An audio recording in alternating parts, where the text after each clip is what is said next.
Counting down from 5, 4, 3.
If it's Tuesday, that can mean only one thing. It means that you're here with me for Comic Book School Live, the show that you come to learn about the craft and business of making comics. My name is Buddy Scalera. I'm the founder of Comic Book School and a very, very, very successful comic book writer that you probably never heard of. Anyway, speaking of never heard of, there's also my co-host who you've probably never heard of, Mike Fasolo, who worked at Wizard, went on to write television, best known for Robot Chicken or something. Chicken. Something like that. Yeah, and won 3 TV Emmys. 2 guys you've never heard of, but hopefully you stick around because our guests are usually really good, as the one tonight is. So people don't really tune in for us, do they, Mike? No, why would they? Why would they? I don't know. We actually do have a quality guest today, and he is a longtime comic book creator who is also a novelist. So we're going to be talking about a little bit of both. But I wanted to show you something before our guest comes on. This is something I found. This. Do you know what that is? This is my cup holder. Basically, what I did was I cut out comic book the Hulk. I cut out a Hulk, and then I cast it in resin and poured it in the top of like a yogurt container, and that's what I do with the comics. So, nice. What do you think? I think that's pretty neat. We should have a show on how you did that. You know what? We should, but instead, why don't we talk about who we're going to have on, Mike? We're going to be having our guest, Fred Van Lente. He is in the green room currently. I don't want to keep him waiting any longer. Fred, welcome to Comic Book School Live. Hello. Thanks for having me. Fred, it is a delight to have you. I've seen you many, many years in Artist Alley, and we've always had these walk-by conversations. Tonight, I'm really excited, to have your fullest attention. And now you're at a safer distance from me than in Artist Alley. So, Fred, more honest, I think, than it would be in Artist Alleys. Well, in Artist Alley, you're there taking money, cash, hand over fist, or right. Hand over cash fist. Money. Yeah, lots and lots of money. Fred, where are you dialing in from? Brooklyn, New York, where the weak are killed and eaten. Are they? It's a T-shirt I had in the 90s. Are they cooked into pizza? Well, we have many ethnic cuisines here, but pizza's just one. But yes, sure, they'll be cooked into pizza. So, Fred, we're a little jealous. It is rainy here on the East Coast. I'm in New Jersey. Mike, where is the sun shining? The sun is shining in sunny Los Angeles. Heard of it? Yeah. Fred, I love behind you that over your right shoulder you have Fred. Yes. What is it, cutting wood or something? It is, and it lights up, but I can cut up and turn it on, but let's not slow down the show. My neighbor got this for me during the pandemic somewhat unexpectedly, and I appreciate it, and I appreciate her. And I appreciate her as well, and I appreciate you for joining us on the show. Fred, so much to talk about. First, let's start off with your secret origin story. I'm going to make you big. I'm going to make you big here so that you can talk. Fred, tell us a little bit about your secret origin story, how you broke into comics, and some of the best known comics that you have worked on that our viewers will love to run out and buy. Sure. I was a big comics fan. I won't bore you with that part. Loved the early 60s Marvels, which I got at reprints from, I'm a Gen X kid, right? So I got a lot of the pocket books. I've got a lot of pocket books fans. So that's where I saw Hulk and Doctor Strange and Fantastic Four and Spider-Man originally. I went to Syracuse University in the early 90s for film, but discovered I hated making movies, which I didn't like the waiting for light, for actors, for set, for waiting. It just drove me crazy. Also, like in that early 90s part, I was probably the last generation to learn how to make movies on film as opposed to digitally. So I was all thumbs, so I couldn't handle, like, I don't know if I'm talking to any film students here, but do you remember the black bag where you just swap out the cartridges of film from the 16 millimeter cameras? I was not good at that. So very quickly, but I was a member of the comic book club, who by a bizarre coincidence was founded by someone who went to my high school in Chagrin Falls, Ohio. The interestingly named Chagrin Falls. Sadly, I am only the second most famous comic book person who graduated from Chagrin Falls High School, since Bill Watterson grew up in Chagrin Falls and graduated Chagrin Falls High School. And if you've got your chagrin, you were only the second. Well, you know, Falls. I have a whole story about them trying to induct me in the Chagrin Falls High School Hall of Fame, but we'll get into that later, perhaps. But if you've gotten the original, like, big omnibus of Calvin and Hobbes, and he's destroying a town, he's holding a gazebo, Calvin is, that's Chagrin Falls. That's downtown Chagrin Falls that he's destroying. And so basically, I really enjoyed writing for these guys. One of the people I met at Syracuse is a man named Ryan Dunleavy, who's a super talented comics artist who worked for a long time for you, Buddy, at Wizard, or with you, I should say. No, everybody worked for me. Right. I did not realize. Garib, is that you? Are you wearing one of those mission masks? What's happening? I was in charge. I wasn't even in charge of my own desk, Fred. And so we still do comics today. Another guy I worked with met at Syracuse was Steve Ellis. We did an independent comic called The Silencers about superpowered mafia enforcers that got me to the attention of Marvel. I started at Marvel in 2005 with a book called Amazing Fantasy. And they never, in the comics industry, it keeps trying to get rid of me, but I'm still here. Well, Fred, because you do good quality work, I've read a lot of your work, and I appreciate the introduction. But first, let's jump into some of the images that Fred has provided with us, Mike. Sure. Hold on. I've only been doing this for a couple of years now. I should eventually learn how to run the buttons. Get it, buddy. I never know how to run the buttons. So, Marvel Zombies 5, A Hoot and Holler. That's Fred, right. Yes, I reread it in preparation for the show. Good stuff. You used one of my favorite characters, that is Machine Man. One of my all-time favorites. Stack. Yes, one of my all-time favorites. Now working to get the word out about your new novel, Never Sleep. We'll talk about that in a moment. Awesome. Actually, because it's the first slide. Fred, tell us about your new novel, Never Sleep. Sure. Never Sleep is a historical thriller. It's about the first two women private detectives in American history joining forces to thwart an assassination attempt on then President-elect Abraham Lincoln as he's traveling by train from Illinois to Washington, D.C. to be inaugurated. They are both members of the Pinkerton Detective Agency. Kate Warren is the more famous of the two. She had been with the Pinkertons for about 10 years.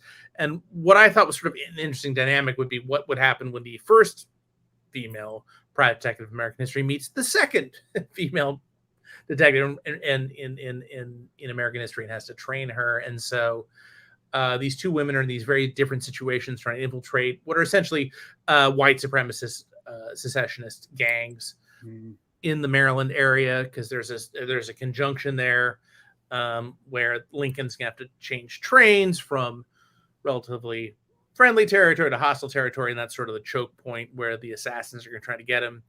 And it just seemed to me to be a really interesting way to explore a lot of the political divisions we have right now, while at the same time in kind of an exciting historical fiction format. Really, historical fiction is probably my favorite genre. I've written a bunch, but this is probably my favorite. But Fred, I think you make a great point that if we could just back up there, we think, not everybody. Mike doesn't think anything about this. I don't think anything at all. Ever. At all. But a lot of people think this is our most divisive or divisive, divisive time in history. Look back in history, Fred. Is this the most divisive time in history, or have we been divisive in past times? Well, there's always been some division, right? I mean, the whole reason we have our current constitution is we used to have a different constitution, as you may know, called the Articles of Confederation, except that the farmers of, I believe it was Connecticut, marched on it might have been New York, actually, marched on the capital, which I believe then was Philadelphia, and the Congress realized they did not have the authority to defend themselves. So they're like, this is not working. This whole let's do everything by committee thing is not working. Let's make up this president thing. So they went up and did a whole thing.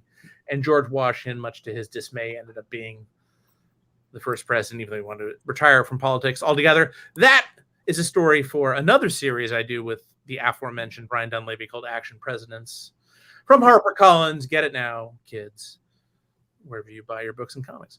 But yeah, no, the division in the United States has kind of moved geographically, but yeah, no, the Civil War, the pre-Civil War era was pretty rife. It's not really comparable. It's unfortunate because folks today in 2023 want to talk about how everything's the most horrible thing. It's the whole thing about doom scrolling, right? Because of social media, we're just bombarded in our faces over and over and over again with the worst of humanity. While I think a certain blissful ignorance is great, right? To quote another author I've dealt with a lot, H.P. Lovecraft, it's really the most merciful thing is for the human mind to not understand the fullness of reality. And I have horribly butchered it. It's a bit of a paraphrase there. But the problem with social media is it's the opposite of what H.P. Lovecraft is talking about, is we're constantly bombarded with terribleness at all times. The old newspaper cliche, right? If it bleeds, it leads. Well, it's constantly bleeding on Twitter, right? Well, and negativity all the time. It used to take time for the news to come out, right? Right. And Fred, there's a question or a comment here from Glenn Gatilla. Was that the Whiskey Rebellion? I was a history major for a hot second in college. So that's a terrific question. It was not the Whiskey Rebellion. The Whiskey Rebellion was during George Washington's first presidency. That was in the Pittsburgh area. And the greatest thing about the Whiskey Rebellion is many of us Americans have heard bandied about this concept that the American president is the commander-in-chief of the United States Armed Forces. Well, when a bunch of farmers in Pittsburgh got muskets and were like, let's go after the tax collectors, George Washington gathered a standing army. And this is like, let's not talk about the Second Amendment in this video because it's going to go forever. But anyway, so in those days, when Washington was president, you actually had to gather an army, right? We didn't just have an army that was hanging out and had bases, right? You'd actually gather the army. So Washington gathered the army, and it would have been the first time in history, and the only time in history, that a sitting president would literally sit on a horse and lead troops into battle. But by the time Washington gathered an army, the Whiskey Rebellion farmers like, never mind.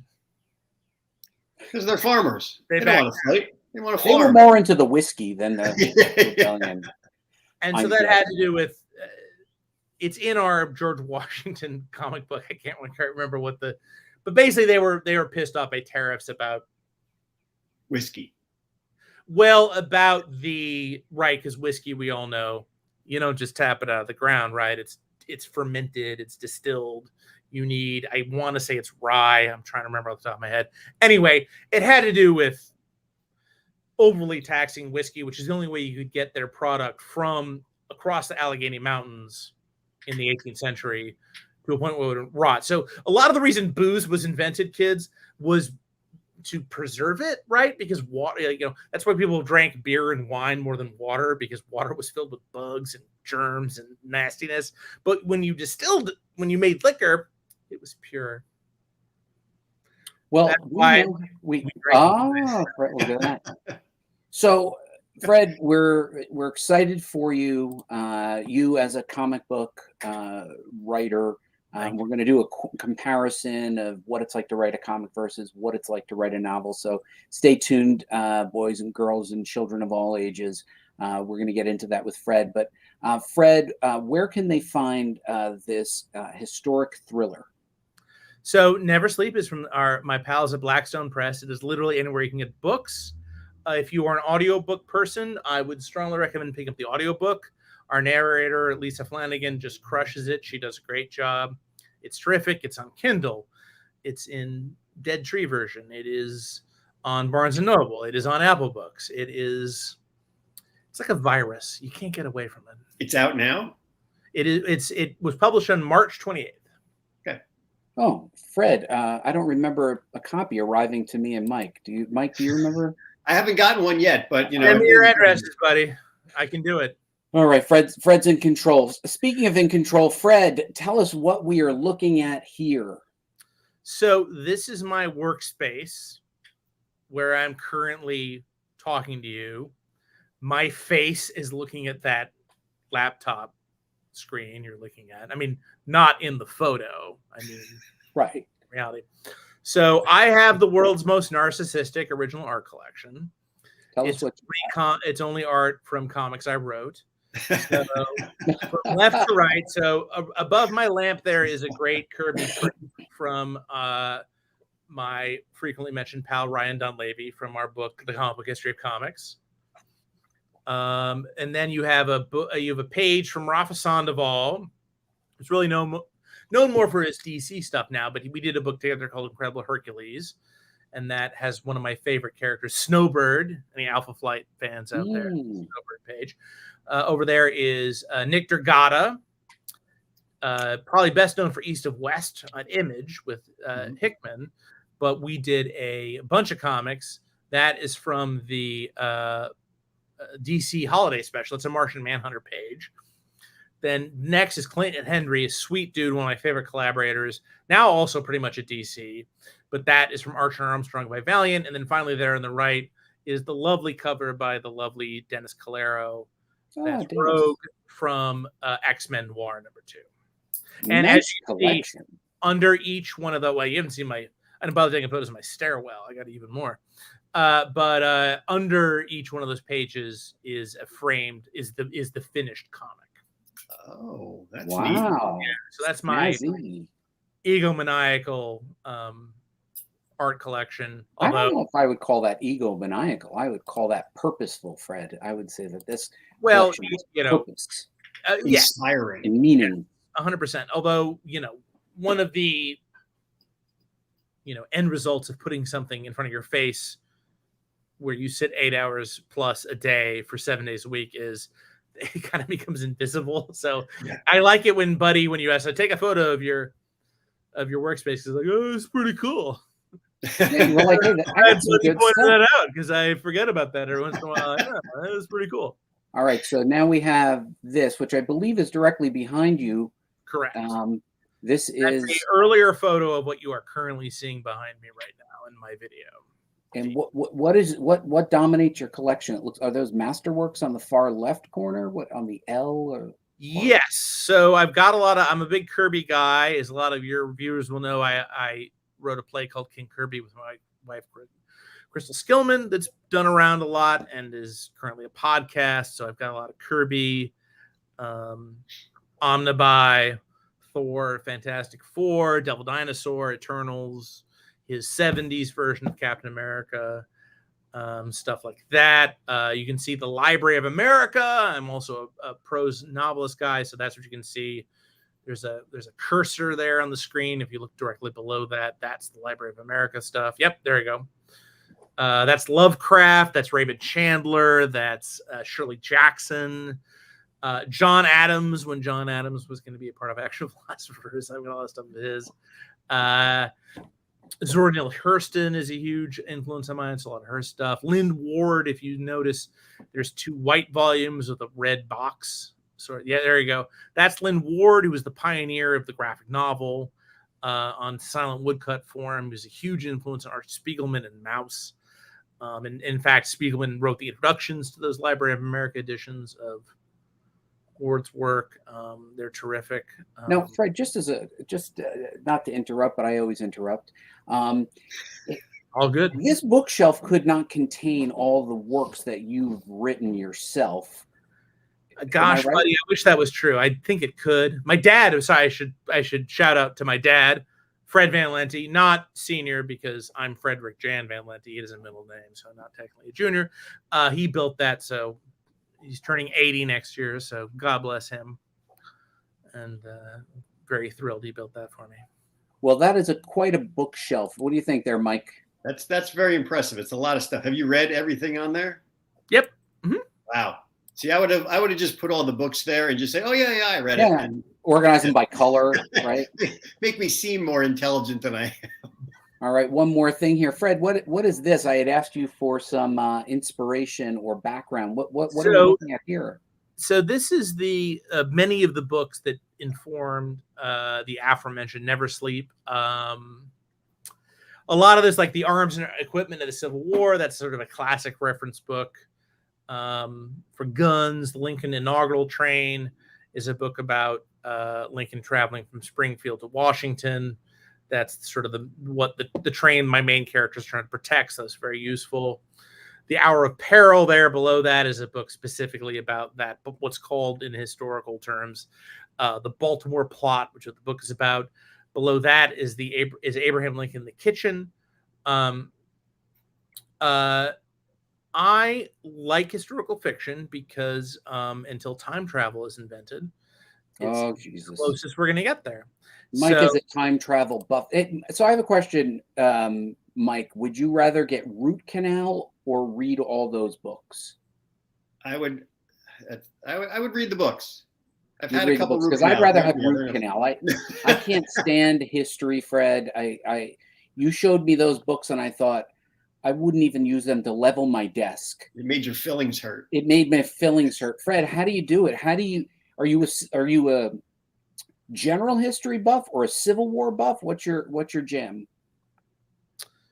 I mean, I don't know. I'm just interested in history in and of itself. I mean, I find the modern world a little boring, and I find people obsessed with the modern world and interested in history pretty boring. You know, Buddy. No. I like a certain kind of history. I feel like if you're not interested in the origins of things, you're not really interested in things. You know, so that really is kind of what I think it comes down to. You know, and it's unfortunate that we live in a world right now where everyone wants to escape into fantasy. I think a lot of the problems in the world right now would be helped by people who are more willing to engage with their fellow human beings rather than retreat into some Never Land.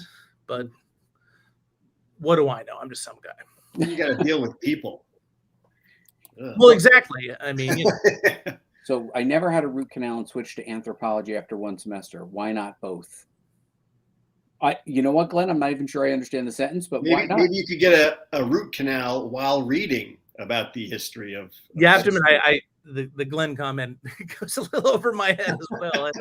I will tell you though, Fred. All kidding aside, I really enjoy the history of things, like the history of technology, the history of the way things were manufactured. To me, that's very interesting because I love to know how things work and how they're put together and how they ideate. The last great book I read was The Chip War. It's a current book about how Intel created the microchip and then lost the lead. So I think those kinds of history things, all kidding aside, I I don't really have much of a love of the Civil War, but I would definitely read your book because everything I've ever read from you has always had a very high quality standard storytelling. So I just feel like you'll do a good job. How many words is Never Sleep? How much work was this book? Well, I started writing it in 2016. The current version that's published, I took some time off during the pandemic lockdown to kind of get it up to speed. So I finished that in 2021. So yeah, it's a lot of work has gone into it. It's been a lot of love. But I think I write short books. I'm an efficient person in life as in art. So I want to say it's about 80,000 words, 85. Oh, I could read that. That I could definitely read. I mean, if you don't mind. Let's see. What do we got? Oh, that's very readable. I mean, come on, buddy. Even I could read that. I could read why that. is my name the biggest thing on this spine? I don't really know, but it is. It should be. It seems very readable. So hold on. I got some comments. Okay, Glenn can get all of my root canals from now on. I don't know why we're still on root canals. Okay. Yeah, we are kind of doing the dentistry. Yeah, it's dentistry school. All of us. I would want to know about the history of dentistry. I'm not kidding. I would read that. A lot of Civil War dentistry. Yeah, I bet there was. Oh, I can get the audiobook. That's right. I can listen to it while I exercise. I'll never listen to the audiobook. She's terrific. Is it? Yeah. Well, the publisher does audiobooks, so that's yeah. All right. So, Fred, we wanted to show our audience how comics and hold on, stand by, please, Mike. Would you find the right button? Find the right button. Would you go ahead and? I'll drink more wine. You guys just. Okay. So I can tell about all my root canals. All right. So this is going to be a little hard. So I'm going to do the Zoom thing. Fred, tee this up. What are we looking at right now? So this is a script, and me giving this, you probably violate some NDA, but I don't read those things, so I don't know. So this is a creator-owned book I have coming out next year from Mad Cave, or possibly the end of this year. I'm not quite sure about that. Anyway, obviously it's called Murder Kingdom. So this is a comic script format that I developed a couple decades ago. I've been very flattered that a bunch of people have adopted it. But yeah, so yeah, what do you want to know? So I had never seen too many people put coloring and lettering notes in there. I think that's yeah, that's kind of interesting. Tell me how you developed that and why you developed that. So as I found out today, the guy drawing my comic is also coloring it. So it turns out the coloring notes are not technically necessary. But yeah, so every once in a while. So this is the elevator pitch for Murder Kingdom is it's a bunch of murders at Disneyland where people are being murdered in the fashion of the original fairy tales, which, as many people listening to this know, were fairly grim. Mm-hmm. No pun intended, even if they weren't about the Grimm brothers, particularly Sleeping Beauty, which I can get into. Yeah, so each issue I decided is going to open up with one of these sort of storytelling fairy tale scenes that are gruesome, but unusually they're going to be colored realistically, right? So the one of the ironies of the series is that when we're in the theme park, everything's very garish and kind of loud, but the actual fairy tale story is going to be colored very realistically, and everything's going to be very realistic. So it was important to sort of call that out for the colorist, who, as it turns out, is also the penciler. So actually, I didn't really need to call that out, but I didn't know that at the time. We're comic book schooling here, right? Oftentimes, when you work with a publisher, you don't know that. You don't know that.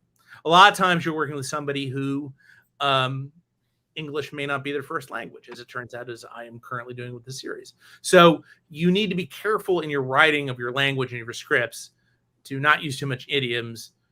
My favorite example of that is that there was a Western comic I was working on, and a different story in the same comic the scriptwriters wrote, the Cowboys haul ass out of town, right?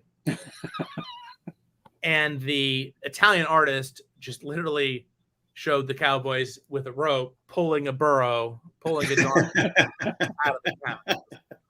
See, that's why you don't do metaphors. Be very straightforward. I hope they actually use that panel in the comic. I wish. I don't think would love so. to have seen that. I wish that would have been great. I did write a script once, Fred, where I said there was a police chase and the police take off chasing the suspect, and they show the interior of the car, and the police car has a stick shift. Okay. Which in the United States, it's you don't have stick shifts in police cars, but in Europe you would have a stick shift in a police car. So we had to switch it and say, no, these are American police cars. I had to get a photo to show them what the on the tree looks like. Right. Nice. Nobody does but in Europe, that's how they do it. They have these little tiny cars, and they fly through those European streets. Right. Like when you were chased by the police in France, right? Yeah, they definitely had a stick shift then, because they really. You still can't go to Marseille. No, I'm completely banned from France. Rough. All right, so Fred, because it's educational, talk about now first, and then we'll get to your prose, about how your thought process works when you're doing these panel breakdowns to ensure that you get what you want on each page, and the structure of the way you approach it. Sure. The primary thing, really, this is true of any writing, is clarity. The ideal is to have one sentence per panel. That's my sort of attitude. Now, when you're dealing with the first issue, like you're seeing here, that's hard to get to. Let's see here. Buddy, could you scroll down to page 3 where it says the big 3 on it? So I call them the Magic 10. There's a lot of the language of cinema and the language of comics has got a lot of similarities to it, because they're both obviously about visual storytelling. Visual storytelling, in a nutshell, is changing the emphasis of objects in space, which sounds very abstract, but all it means is the bigger thing in the image is the important thing, right? So you have establishing shots, right? So right there in panel 1, page 3, you have an establishing shot of the loading dock for this roller coaster, right, where the main character is working. And so we all know, because we've all seen TV shows, this is a part of visual literacy that we take for granted because we all grew up doing it. Nobody alive has grown up without this, where if you see the outside of a bank or an office building or a suburban home, what's the next shot going to be, right? We all know this. It's all going to be the interior of that place, right? There's no logical reason for us to think that, but we've all been habituated to it from seeing all this stuff. So then you go to a medium shot. They're there in panel 2 where we introduce our main character, and then we go in closer, right? Panel 3. Actually, it's technically panel 4. But anyway, so we're then going from. So you bring the reader in. It's very important in visual storytelling to make the reader understand where everyone is spatially, right? Now you started wide with your establishing. You tell us where we are. You give us a little bit of space and place. Then you go medium inside. So you're starting to draw in the environment, and then many of us have been in roller coasters, right? We know there's a worker who makes sure all the riders are all in the roller coaster, right? Then, Buddy, if you could scroll up to the next script page, the 3 continued. Yeah. So, and then we have her, then we see her reacting to her coworker saying, okay, everybody's safe. So then she presses the go button.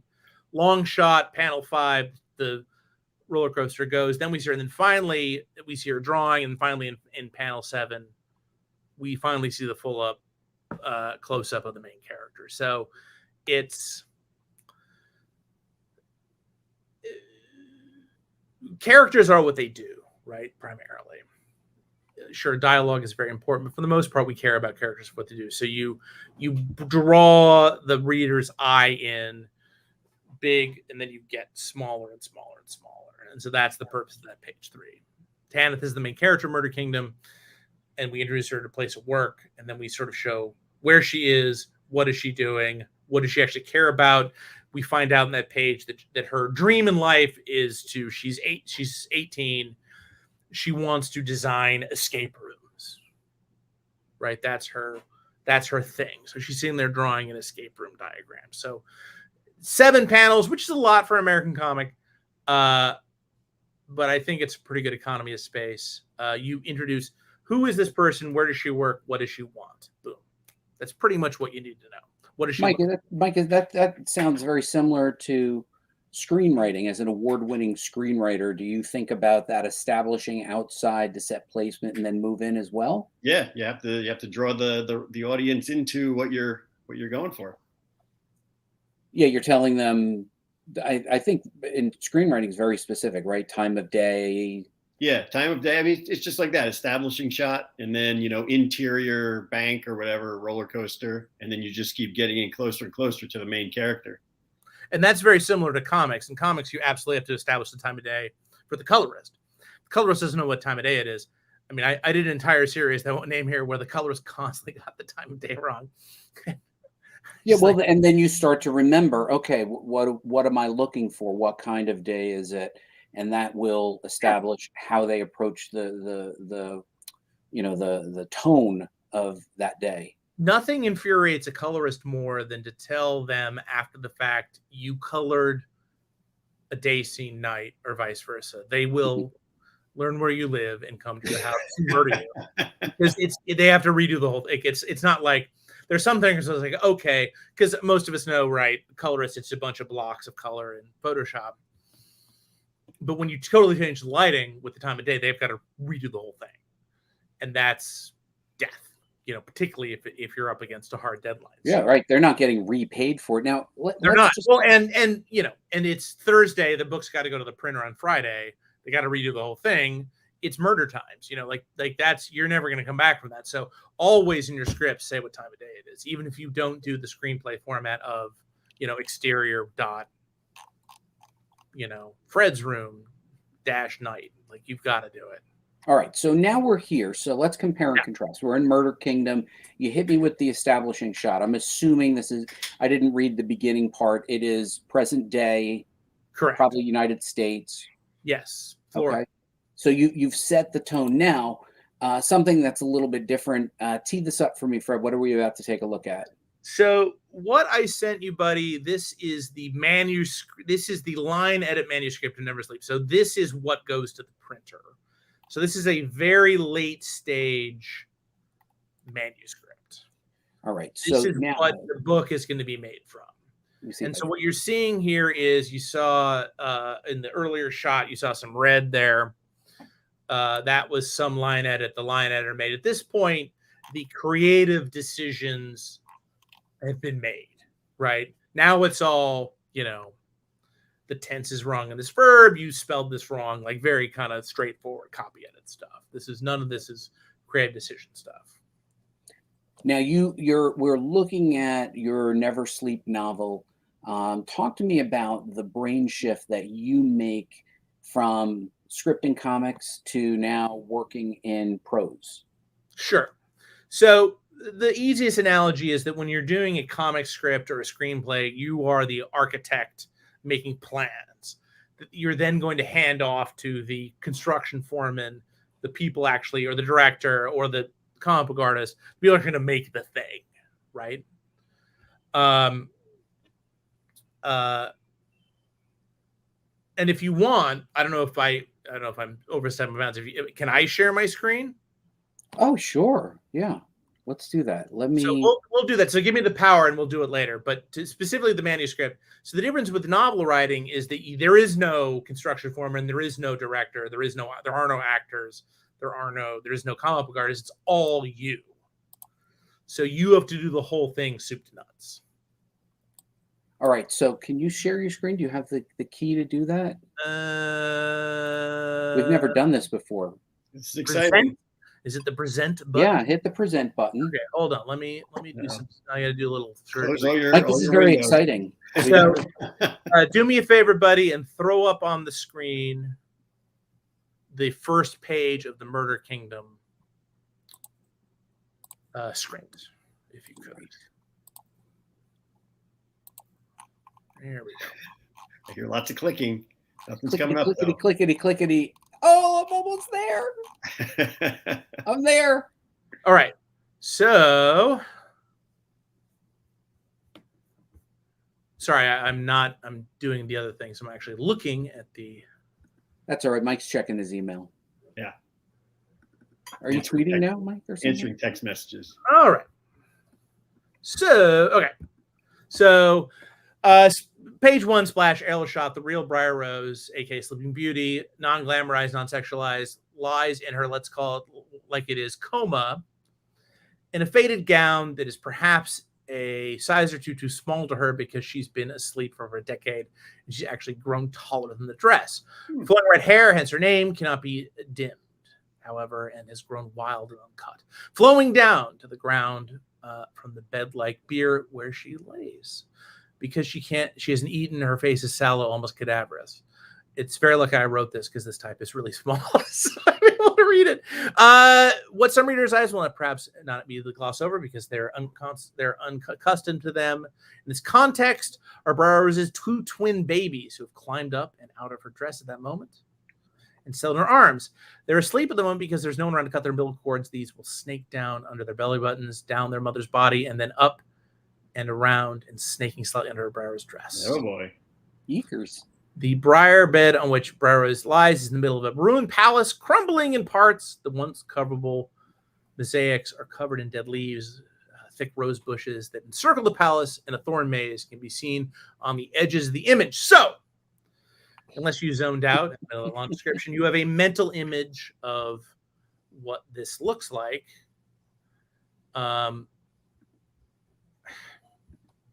And so, all right, okay. Let you do it. Sorry, I have not enabled this particular. It was a good reading, though. Very good reading. Yep. Uh-oh. We lost Fred. He's like, I'm done. I'm done. I'm out of I here. read the first page. That's it. That's all I need. I have to tell you, I think it's really interesting. When I was looking at the books, and all kidding aside, Mike, I do hate the Civil War. It's just I have no interest in it. Obviously, Fred does, but I really respect like how much research he must have had to do in order to. And those are tomorrow's winning lottery numbers. I hope Fred wrote them down. I'll just copy off you guys. Okay, so this restarting should have allowed me to do this. Really? Yeah. No. So anyway, so I just gave that description of the. Buddy, if you ever need to take a day off the show, Fred can take over because he is looking for the buttons just like you do. Yeah, I mean, we are all. You guys see what I'm looking at? Oh wait, hold on. There we go. Yep, there we go. Ah, look at that. This is the artist's conception. So. Wow. You know what? This was not what I had envisioned in my head, but that seems to pretty much fit the description. It's pretty awesome, right? It is pretty awesome. Yeah, the whole perspective in it puts you right into the scene. Babies, you got the sallowness, you've got the roses. I mean, he just crushed it. This guy's a genius. And he really uses perspective to draw your eye to the center where her 100%. face is from the bottom. Yeah, unfortunately, because this is some. Here, let's try this. Is that helpful? Can you see that now as a single image? Let's see here. No, you cannot. It does not allow you to do it. But I tried. Thanks for nothing, Google. So yeah, so you guys see what I'm talking about. So there is the executed version of the script page you just read. In layout form, obviously, he is going to tighten this up. You can see the babies, you can see the umbilical cord, you can see sort of the emaciated state of coma girl there.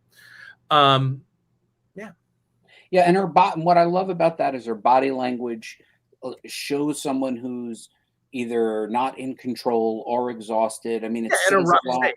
Yeah, And like I said, the drawing the eye from the bottom of the page to approximately the center where her eye line was really put you into what, and then you look around, you can do your, Fibonacci circle. But that's a well-designed visual story. Right. And because there's two babies with the building gourds, that when Prince Charming came upon Sleeping Beauty, it wasn't a pun. He didn't pull up first. So you see sort of the darkness of those original fairy tales we're kind of getting.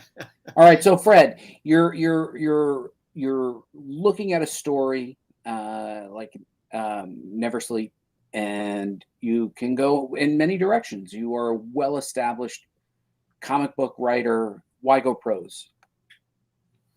I always loved it. I love novels, and I think before I went to Syracuse, getting back to my origin, the prose was sort of what I was into. A lot of that had to do with the fact that I grew up in a small town in Ohio, the aforementioned Sugar Falls, and I think it didn't occur to me that you could like I had a bookstore in my town, so I sort of understood that that's how I could actually do books, but making movies or making comics, like one was in Hollywood and one was in New York, and they just seemed very far away and kind of abstract to me. And it wasn't until I actually met actual people drawing comics, I was like, oh, people do this. I'm a people. I can do this too, right? Well, Fred, I applaud you for spreading your stories around, and I do encourage all of our viewers to check out Fred's work, both comic and prose. We will link to where you can find that book in the show notes. So when the show notes are complete, go check those out. They link to Fred's website with all of his writing. It links to the book. Fred, one question that we ask all of our guests, and it's an important one. What is one piece of advice that you wish you had received earlier in your career? It's a great question. I say this with the caveat that no one in their 20s listens to anybody my age, and they just kind of find their own way because they all think they're special, right? They're the culmination of history, and they're gonna break previous molds. But finish things. My challenge when I was in my 20s was I really wanted to be famous. I really wanted to be independently wealthy. I really wanted to be successful. So I was constantly chasing that project I thought that would make me that. When what you really need to do is sit down and hunker down and finish things, because really when you're a working writer, it's not until you finish something you really understand what it is. And it's not really until you finish it that you can understand what it is and then go back and fix it so it's good. I love that. Mike, things. That's the what do you think, Mike? That is advice that I should take because I have so many unfinished half novels or, ideas that are just sitting there. So do I. Yeah. I gotta hunker down and do it. Absolutely. Hunker down and do it. Fred, great stuff. We're going to have you stick with us here. Mike, each show provides us with a little bit of trivia. Let me see if I can find said trivia. And then we figure out what exact. Oh wait, Fred, this is. You want to tell us what this is before I hit play? So this is a. Well, you can hit play. It's slow. It will take a while. This is me signing books at Athens Comic Con in Greece last year. My wife shot this. Now, do you really sign that fast? No, it's buddy. We can do that with technology. It's. You were a film major, huh? Man, things in Greece move fast. Yeah, that guy is fast. All right.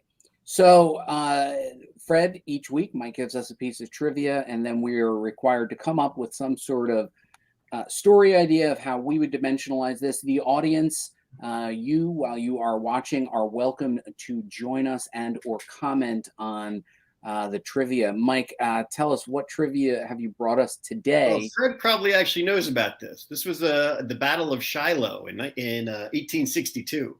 One of the bloodiest battles in the Civil War.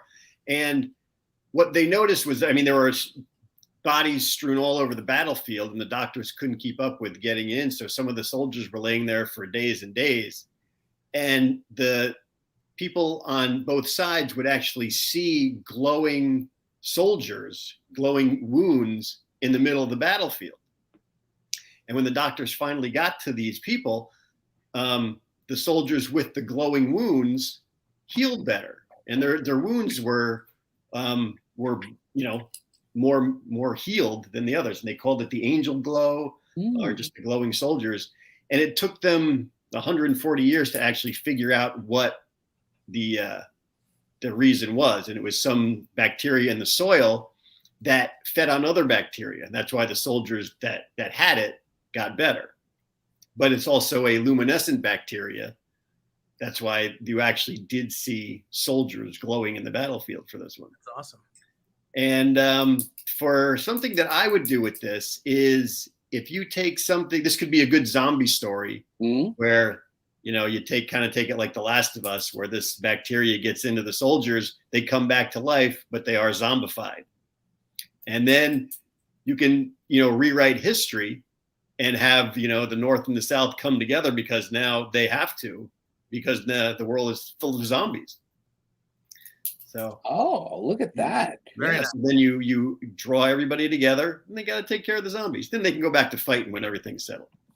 I'm digging it. All right, Fred. What's behind? Oh wait, hold on. Like maggots. Sort of. Rotten fresh. Sort of. Yeah, exactly. Similar. Yeah. Okay. So, Mike, you're going with the zombie angle. Fred, what's your angle? What would you do with this story, with this trivia prompt? That's really interesting. With the glowing wounds, I'm seeing a sort of a situation where a nurse would sort of be able to actually, be despondent about the fact that she couldn't treat people as night fell, but then suddenly, miraculously to her, right, God intervened and showed her where all the wounds were. I mean, it would be a very, it would be a victory snatched from the jaws defeat type situation. I like that. That'll give me a little chill there, Fred. I like that one a lot. That sentimental is touching. All right, here's where I would go. I would say that the Battle of Shiloh ostensibly was fought for this glowing substance, and that a history book uncovered by Fred Van Lente in his own collection reveals that this was some sort of radioactive material or something other substance like that. That was why this battle was so bloody, because both sides needed to recover this. And it's one of those history books, as Disney did, the old, Sword in the Stone, they had a history. So I would go with a history book reveals the real reason the Battle of Shiloh was one of the bloodiest battles. Interesting. Cool. Fred, you got anything? You got anything else? I'm good, man. You're good. All right. So everybody, the way we do this, make sure you like, comment, subscribe, and tell all your friends about this and everything else that we're doing. Fred, thank you so much for being on the show. Where can they find you? Where's the best location where people can get in touch with you? Well, if you see my name on the screen right here, that's where I am on Twitter. That's where it's my Gmail address. It is my website, fredvanlente.com. It's a unique enough name. It's just claimed it, and it's yours everywhere. Yes. All right. So in addition to your new novel, what else should they run out and buy? Because Fred, the way our community says thank you for sharing your experience and your insights is to buy your stuff. What should they be on the lookout for? Well, Never Sleep, as we said, is anywhere books are sold. The comic book I've coming out right now is called Pathfinder. If you're an RPG fan, it's from the Pathfinder RPG. It's from Dynamite. It's the second issue, just went to press this week, but the first issue is still available. So it's called Wake the Dead. It's the new Pathfinder comic. Check that out. That sounds good. And I like Murder Kingdom. I actually was like, oh, I like the way that sounds. So, and wait, Marianne jumped in. She say, a third party dropped a substance creating a bloody glow. The only way to heal is to head to another galaxy. Marianne going full on sci-fi. I like it. I like where Marianne was going with that. So Fred, thank you so much. We're going to put you in the green room. You are welcome. Mike, what do we have in the green room today? We have spaghetti and meatballs. Awesome. I'm on my way. So just hang out there, Fred and Mike. That was, I have to tell you, I I don't know if I would have it in me to do the amount of work that's required to write a novel. I fully understand that, because I've had dreams of I'm going to be a novelist. And then I start and I get a couple chapters in. I'm like, this is a lot of work. Fred showed us that book. Hold on. Fred, show us that book again. Oh, Fred left. He went away. Let's get all the books off his bookshelf. Yeah, he's eating all the spaghetti and meatballs. But even when he held up the book, I was like, that looks like a lot of work. Yeah, it is. Yeah. But I like his advice. I like finish things, because I do think both of us suffer from not finishitis. Yes, we do. Yes, we have lots of good ideas. But I have to tell you, I think writing a prose novel is a great exercise in internal description and really elaborating, where in comics and in film, when you write films and screenplays, everything's about cutting, right? Yeah. It's everything's about trimming. And even though Fred said he writes lean, it's not 90 script pages lean, right, Mike? Yeah. You gotta keep it. You don't want a 500-page script, because no one's going to bother reading it.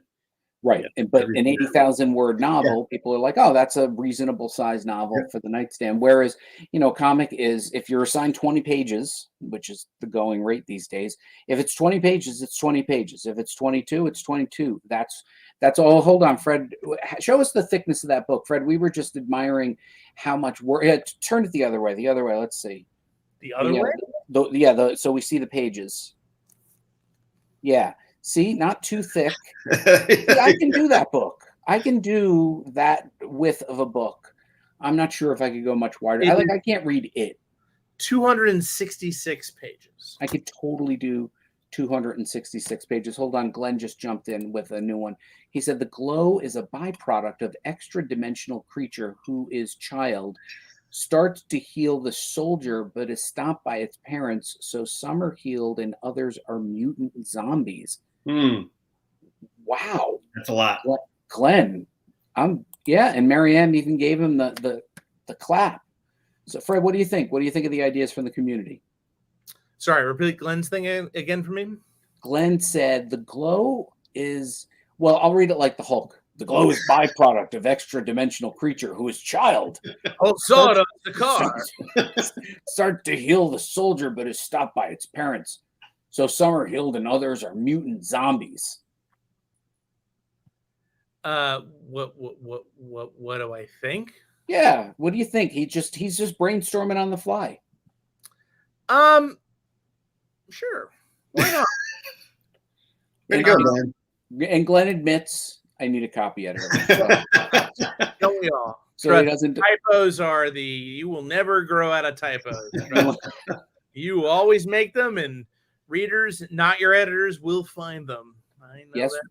Yes, they will. Well, when I was lettering books, I was correcting its and its a lot. I don't know, but am I? I mean, maybe that's just me. I just think the bacteria explanation is much more interesting than any fantasy we could come up with. I mean, just the fact the natural world does such things is really awe-inspiring. Absolutely, it's like where my mind goes to is I'm just more interested. I mean, like, somebody dinged. No,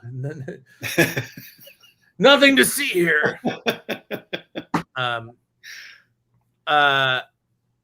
That's really, I mean, I don't know. I'd never heard that before, Mike. I thought that was really interesting.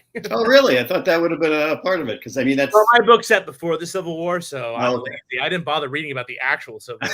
I need to know about that for. That's not my problem. I mean, you have a very narrow window that you're looking at. That's what you focus on, and you don't bother grabbing in a bunch of other random stuff. That's true. Miriam explained that the spaghetti was ready. That was what the ding sound was. Okay. That was it. All right, guys, we will see you next Tuesday for another great show. We once again say thank you to you, Fred Van Lente. I was looking at someone else that someone else had written something. Who? Frank Jr. Right, that's right. That's my in the multiverse. That's one of my. That's right. You're in 616 right now, but in your multiverse. Anyway, thank you so much, Fred, for being with us tonight, and we will see you all next week. Be sure to like, comment, and subscribe. And thank you so much from Comic Book School Live.